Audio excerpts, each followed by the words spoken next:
So first question comes from FoxyCraft25, and they ask, how many barn finds will there be? We aren't ready to confirm the full amount of barn finds yet. More than 10 we'll go with, more than 10. Okay, I'll go with that.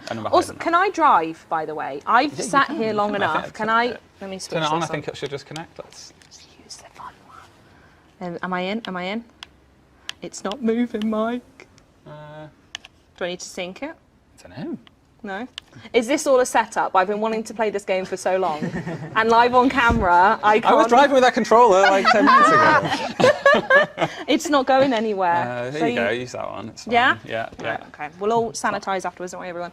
And while I'm driving, I get to ask fun questions. So the next question comes from NerdZ35, and they say, being a massive fan of the route creator in Forza Horizon 4, I've got to do both now, and I'm completely excited for Event Lab, I was wondering if there's a connection between the two. Got to read and drive, Charlie. You signed up for this, you wanted it. I know. Yes, there is a connection between the route creator. So the route creator comes across, it is now augmented with all those really cool tools and functionality that we added with the Horizon Super 7. So all that prop placement and route building stuff that we added in Super 7 is now part of the route creator. You can get in there and build your own routes. And that falls into that larger umbrella of the Event Lab. So as well as building all your own routes and building all that stuff out, you can also customize the rules of those events as well. So you can decide what the win conditions are, how people earn points in your event, what makes messages come up on screen, what makes sound effects play, all that stuff. Oh God, I've done very me, and I'm not staying on the road very well.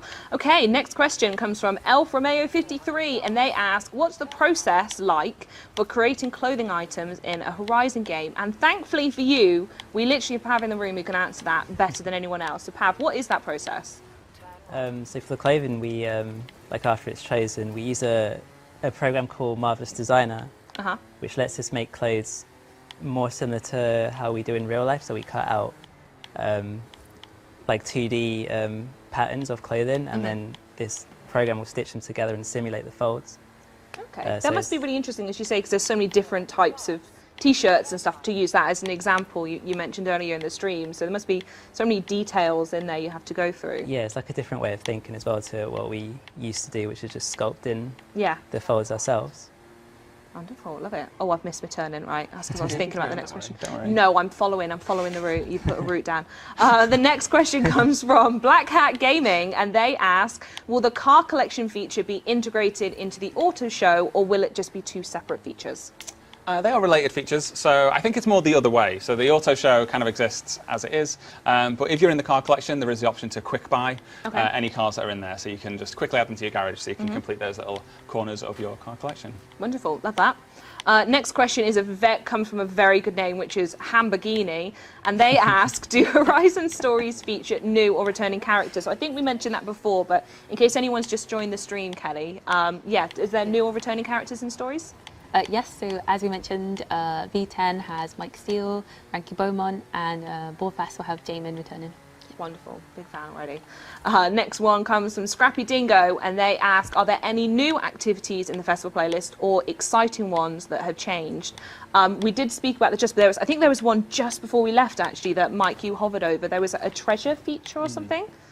Yes, so we've got loads of content to do, all the new features are in there, all your favourites are returning, but the biggest change is going to be Evolving World, like seeing the world change every series, seeing new things appear in races, new collectibles around the world, so yeah, so much to do. Oh, I can't wait. One of the things I'm really excited about as well is that, as we talked about Event Lab earlier on the show, as people are creating awesome things in Event Lab, we can actually surface them on festival playlists so that your awesome creations then appear for everybody else. Oh, that's great. Yeah, I'm super excited. There's something similar to that in Super 7, right? Super 7 is similar, yeah. So Super 7 was kind of a gauntlet of stuff that people had made. This time, for a festival playlist, it'll be, we'll find those really brilliant things people have created and choose to put them in front of everybody as a little jewel in the festival playlist. And I know the Forza community well. I know a lot of them make a wonderful array of things, so I can't wait to see what's selected. Next question is from ReverX27, and they say, soundtrack reveal when? I love the simplicity of that, but soundtrack reveal when? It wasn't a simple gamer tag to say, though, was it? No, it was not. Way too many consonants. I think we'll have more to talk about the soundtrack in 2 weeks on the next Let's Go stream. Yes. Okay. So 2 weeks' time. Big fan of that one. Okay, come back in 2 weeks, everyone. Next question is from Dylan Green, and they ask, in regards to music, another music question, will there be a streamer mode like there was in Forza Horizon 4? Dylan Green, much easier name to say than that previous guy. Is it an easier answer, though? Yes, there is a streamer mode in Forza Horizon 5. It has more music in it as well this time than previous. Oh, wonderful. Yeah. Okay, love that.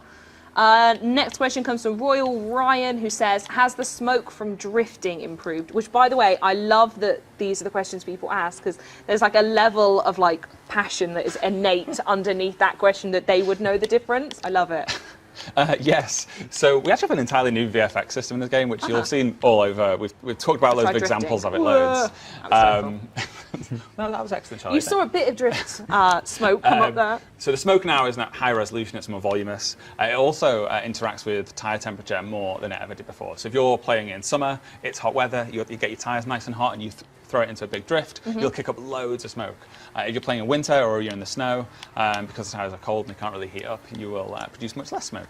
So yeah, there's a real dynamism to it as well now. Yeah. Wonderful. And the last question, well done everyone, we're there. The last question comes from Noodle Dance 12, and they ask, how does the player having a voice affect the overall experience? We touched on this a little bit at the start, but I suppose let's unpack it a bit more, shall we? Sure. Yeah. I mean, I really love this question, by the way. So regular players of Forza Horizon will probably know that the character has never spoken before. It's kind of been that silent protagonist, that Gordon Freeman type deal, which is fine. There's nothing wrong with that. It allows you to project yourself onto the character more easily, or so they say.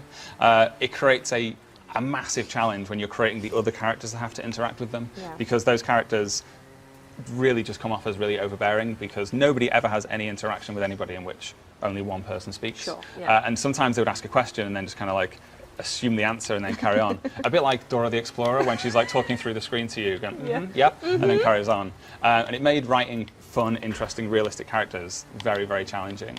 So the purpose for it is to allow you not to be this really over-the-top, characterful caricature. Yeah, you don't want to go hard straight off the bat, do you? There's suddenly this larger-than-life being. But to allow you to interact with the other characters in a more realistic way and bring the character out of them. We saw a bit of it in the expedition on one of the previous streams, where the player character asks some questions of Ramiro, and the reason they're doing that is to really facilitate Ramiro coming in a way that feels really natural, really like he's your friend, and not like he's just really overbearing and just shouting down the microphone at you. So the real purpose of it is to allow everybody else, all the other characters that you meet in the game, to be that much more authentic and real and sound like real people. I love it. So is this, I mean, I'm curious, is this something that you knew you wanted to do going into 5? Or was it like, is it a learning you had from 4 where you're like, God, I wish they could talk actually in the end, that would have been great? Or is it something you just developed as you went? It's something I've always been quite close to the characters and scripts of the Horizon games, and so I've always been quite close to that problem of making the characters seem realistic and seem likable when the person they're talking to never answers back. Sure.